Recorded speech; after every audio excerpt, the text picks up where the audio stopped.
Hello दोस्तों, आप सभी लोगों का स्वागत है आपके अपने चैनल एग्ज़ाम तरंग पर। दोस्तों, मेरा नाम है विकास और मैं आप लोगों के समक्ष प्रस्तुत हुआ हूँ आज SSC GD 2022 general knowledge and general awareness का प्रैक्टिस सेट नंबर 5 लेकर। इससे पहले हम लोग 4 प्रैक्टिस सेट हल कर चुके हैं। तो आइए सीधे चलते हैं प्रश्नों पर। पहला प्रश्न है, निम्नलिखित में से किस अम्ल को चींटी के काटते समय त्वचा में इंजेक्ट किया जाता है? साइट्रिक अम्ल, एस्कर्बिक अम्ल, टार्टरिक अम्ल, फार्मिक अम्ल।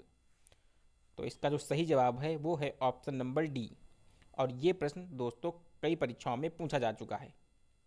साइट्रिक अम्ल की बात करें तो ये पाया जाता है खट्टे फलों में। खट्टे फल है जो जैसे कि नींबू संतरा में पाया जाता है। और एस्कर्बिक अम्ल की बात करें तो ये रसदार फलों में, रसदार फल जैसे कि टमाटर हो गया, स्ट्रॉबेरी हो गए, तो इस तरह के फलों में पाया जाता है। और टार्टरिक अम्ल की बात करें तो ये दोस्तों आप लोगों ने सुना होगा अभी गांव की भाषा में, तो वो साटरी, तो वो यही है जो कि हलवाइयों की दुकान पे आपने देखा होगा। वो खट्टा पन को लाने के लिए या बता जो पानी के बतासे बेचते हैं उनके पास जो पानी में मिलाते हैं, तो यही है वो टार्टरिक अम्ल।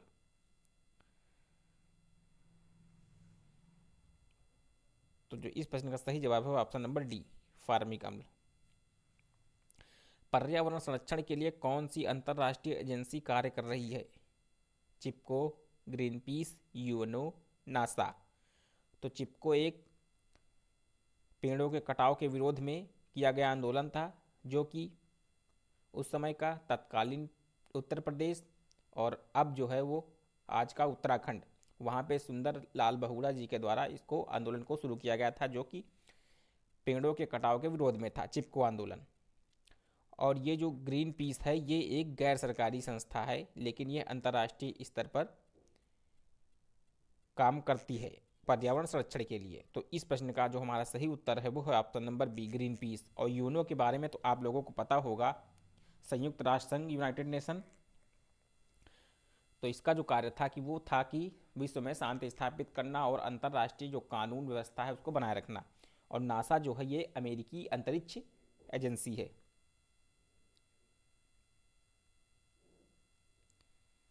चलते हैं। 2 रुपये और उससे अधिक मूल्य वर्ग के करेंसी नोट किसका दायित्व है? भारत सरकार, रिजर्व बैंक, एसबीआई, उपयुक्त सभी। तो जो इसका सही जवाब है वो है option number B, reserve bank. 2 रुपये उससे अधिक मूल्य वर्ग के करेंसी नोट जो जारी करने का अधिकार है वो सिर्फ रिजर्व बैंक के पास है। और 1 रुपये, 1 रुपये की जो नोट है उसको जारी करने का जो अधिकार है वो वित्त मंत्रालय के पास, भारत सरकार का जो वित्त मंत्रालय है उसके पास है। अगला प्रश्न है, भारत की संविधान सभा किसके अनुसार गठित की गई? आयोग, या आप साइमन कमीशन कह सकते हैं, क्रिप्स प्रस्ताव, माउंटबेटन योजना, कैबिनेट मिशन। तो जो इसका सही जवाब है वो है option number D, cabinet mission. और ये कब आया भारत में? तो ये 1946 में। और ये 3 सदस्यीय दल था जिसमें कि पैथिक लॉरेंस, स्टेफर्ड क्रिप्स और ए बी अलेक्जेंडर। माउंटबेटन योजना की बात करें तो ये 1947 यानी 1947 में। और क्रिप्स मिशन की बात करें तो ये 1942। हो सकता है परीक्षा में पूछ लिए। और ये साइमन आयोग ये था 1928 में भारत आया था। तो जो हमारा इस प्रश्न का जो उत्तर है वो है ऑप्शन नंबर डी। भारतीय दंड संहिता की कौन सी धारा महिला की सहमति के बिना गर्भपात कराने के अपराध से संबंधित है? तो देखिए दोस्तों, अब इसमें आईपीसी भी पूछ लीजिए, अक्सर की यूपीएसआई की परीक्षा में पूछी जाती है। तो इसमें भी आईपीसी के सवाल देखने को मिले एसएससी जीडी 2021 की परीक्षा में। तो हमसे पूछा गया है कि महिला की सहमति के बिना गर्भपात कराने का अपराध जो है वो है धारा 313 यानी ऑप्शन नंबर बी। इसका जो ऑप्शन नंबर बी सही है। और 312 की बात करें तो इसमें है गर्भपात कारित करना, गर्भपात कारित करना। और 313 में है बिना सहमति के। और 315 में है कि जन्म लेने के पश्चात शिशु की मृत्यु कारित कर देना। प्रश्न नंबर 6, कुव्वत उल इस्लाम मस्जिद कहाँ स्थित है? आगरा, मैसूर, दिल्ली, पुणे। तो जो इसका सही जवाब है वो है ऑप्शन नंबर सी, दिल्ली। और जो ये गुलाम वंश का शासक, गुलाम वंश का जो शासक कुतुबुद्दीन ऐबक, तो उसने इसकी नींव रखी थी और बनवाया था। और कहाँ पे? कुतुब मीनार के समीप। निम्नलिखित में कौन एक मृदा संरक्षण की एक विधि नहीं है? Shelter belt, intercropping, rock dam, overgrazing. तो इसका सही जवाब है ऑप्शन नंबर डी, ओवरग्रेजिंग। तो आप लोगों को मैं बताता हूँ, शेल्टर बेल्ट मतलब कि वो होता है कि जैसे जिस तरफ से हवा आ रही है वहाँ पे कोई अवरोध बना दिया जाए, शेल्टर टाइप का कोई दीवार या कुछ बना दिया जाए, कुछ व्यवस्था, जिससे कि हवा जो है वो मिट्टी को अपने साथ उड़ा के न ले जा सके। तो इसे कहते हैं शेल्टर बेल्ट। और इंटरक्रॉपिंग का मतलब होता है कि एक फसल लगी है, अगर उसके बीच में कहीं पर जगह है तो वहाँ पे हम दूसरी फसल, जैसे गन्ना है या इस तरह की कोई फसल, दूसरी फसल बो दें, एक साथ 2 या 3 फसलें।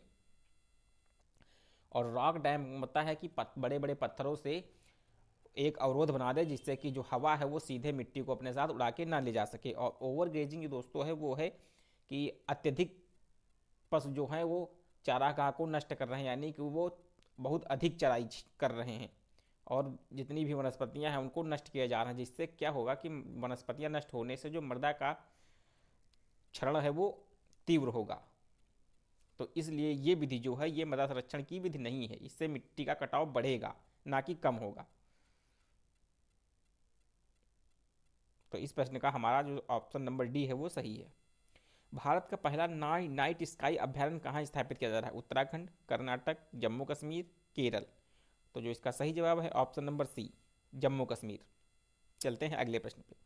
राणा सांगा व इब्राहिम लोदी के बीच 1518 ईस्वी में कौन सा युद्ध हुआ? खतौली का युद्ध, खानवा का युद्ध, धर्मट का युद्ध, पानीपत का युद्ध। तो आप लोगों को पता होगा कि खतौली का युद्ध 1518 में किसके बीच में हुआ था? राणा सांगा व इब्राहिम लोदी के बीच, जिसमें कि इब्राहिम लोदी पराजित हुआ और राणा सांगा विजयी हुआ था, मेवाड़ की विजय हुई थी। तो इस प्रश्न का सही जो हमारा ऑप्शन है वो ऑप्शन नंबर ए, खतौली का युद्ध।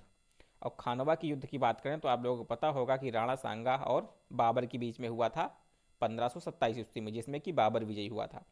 और धर्मट का युद्ध की बात करें तो ये हुआ था औरंगजेब और दारा सिकोह के बीच में, जिसमें औरंगजेब विजयी हुआ था और ये हुआ था लगभग 1658 ईस्वी में। और पानीपत की जो बात करें तो पानीपत का प्रथम युद्ध हुआ था 1526 में, इब्राहिम लोदी और बाबर के बीच में। चलते हैं अगले प्रश्न पे। तापीय विद्युत केंद्र का प्रमुख गैसीय प्रदूषक है? Nitrous oxide, ammonia, sulphur dioxide, hydrogen sulphide. तो इसका जो सही जवाब है वो है option number C, sulphur dioxide यानी कि SO2। चलते हैं अगले प्रश्न पर। हाल ही में चौथे हेली इंडिया समिट 2022 का उद्घाटन किसने किया है? ये करंट के प्रश्न है। प्रफुल्ल पटेल, ज्योतिरादित्य सिंधिया, धर्मेंद्र प्रधान, अनुराग ठाकुर। तो जो इसका उद्घाटन किया था तब वो ज्योतिरादित्य सिंधिया ने, ऑप्शन नंबर बी। चलते हैं अगले प्रश्न पे। गल्फ ऑयल ने किसे अपना ब्रांड एम्बेसडर नियुक्त किया है? कियारा आडवाणी, स्मृति मंधाना, कृति सैनन, रामचरण। जो इसका सही जवाब है वो है option number B, Smriti Mandhana. और रामचरण की बात करें तो ये हीरो मोटोकॉर्प, हीरो मोटोकॉर्प। और कृति सैनन की बात करें तो ये एक अमेरिकी फुटवेयर कंपनी है स्केचर, तो उसकी जो ब्रांड एम्बेसडर बनी है। और कियारा आडवाणी ये जो फायर बोल्ट जो वॉचेस हैं उनकी ब्रांड एम्बेसडर। तो इस प्रश्न का हमारा ऑप्शन नंबर बी सही है। विश्व सुनामी जागरूकता दिवस कब मनाया जाता है? 7 दिसंबर, 4 नवंबर, 5 नवंबर, 3 नवंबर। तो इस प्रश्न का हमारा सही जवाब है ऑप्शन नंबर सी, 5 नवंबर। 2022 का साहित्य का नोबेल पुरस्कार किसे दिया गया? एनी एरनॉक्स, मोर्टन मिल्डल, बैरी सॉर्प्लेस, कैरोलिन बॉटेजी। तो इसका जो हमारा सही जवाब है साहित्य में दिया गया है एनी एरनॉक्स को, ऑप्शन नंबर ए, एरनॉक्स। एरोनॉक्स। और मोर्टन मेल्डल, बैरी शार्पलेस, कैरोलीन बॉर्टोजी, इनको दिया गया है रसायन विज्ञान का, रसायन विज्ञान में इनको दिया गया है नोबेल पुरस्कार। चलते हैं अगले प्रश्न पर। सभी तेल किस कार्बनिक यौगिक के नाम से जाने जाते हैं? Ester, hydrocarbon, protein, carbohydrate. तो सभी तेल हैं वो जाने जाते हैं हाइड्रोकार्बन के रूप। ऑप्शन नंबर बी, इसका जो है बी सही है ऑप्शन। चलते हैं अगले प्रश्न पे। मूक घाटी किस राज्य में अवस्थित है? केरल, जम्मू कश्मीर, गोवा, तमिलनाडु।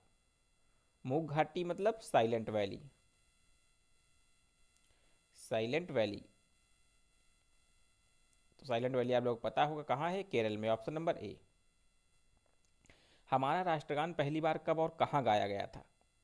24 जनवरी 1950 इलाहाबाद में, 24 जनवरी 1950 दिल्ली में, 26 दिसंबर 1942 लखनऊ में, 27 दिसंबर 1911 कोलकाता में। तो जो हमारा अब प्रश्न ऑप्शन नंबर डी है, तो वो है 27 दिसंबर 1911 कोलकाता के अधिवेशन में तो गाया गया था। चलते हैं अगले प्रश्न पर। कामाख्या मंदिर किस राज्य का महत्वपूर्ण पर्यटन स्थल है? मणिपुर, हिमाचल प्रदेश, असम, तमिलनाडु। तो इसका सही जवाब है ऑप्शन नंबर सी, असम। स्वतंत्र भारत में निम्नलिखित में से कौन सी महिला किसी राज्य की पहली राज्यपाल थी? विजयलक्ष्मी पंडित, श्रीमती इंदिरा गांधी, श्रीमती सुचेता कृपलानी, श्रीमती सरोजिनी नायडू। तो इसका सही जवाब है option number D, Shrimati Sarojini Naidu. और जो ये श्रीमती सुचेता कृपलानी है, ये भारत की पहली महिला मुख्यमंत्री थी किसी भी राज्य की। तो ये उत्तर प्रदेश की पहली बार महिला मुख्यमंत्री बनी थी सुचेता कृपलानी। और श्रीमती इंदिरा गांधी ये भारत की पहली महिला प्रधानमंत्री। चलते हैं अगले प्रश्न पर। 13वीं और 14वीं शताब्दी के दौरान पंजाब में निम्नलिखित में कौन सी जनजाति का प्रभुत्व था? लंगाह, जंजुआ, गख्खर या फिर खोखर। यह प्रश्न भी SSCGD 2022 की परीक्षा में 2021 की परीक्षा जो नवंबर दिसंबर में थी उनमें पूछा गया था। तो इसका सही जवाब है ऑप्शन नंबर डी, खोखर जनजाति। तो ये रहे दोस्तों 20 प्रश्न। आप लोगों को वीडियो कैसा लगा कमेंट बॉक्स में अवश्य बताइएगा। और अगर वीडियो अच्छा लगा हो तो चैनल को लाइक, शेयर एंड सब्सक्राइब अवश्य करिए। तो मिलते हैं कल नेक्स्ट वीडियो में, तब तक के लिए जय हिंद।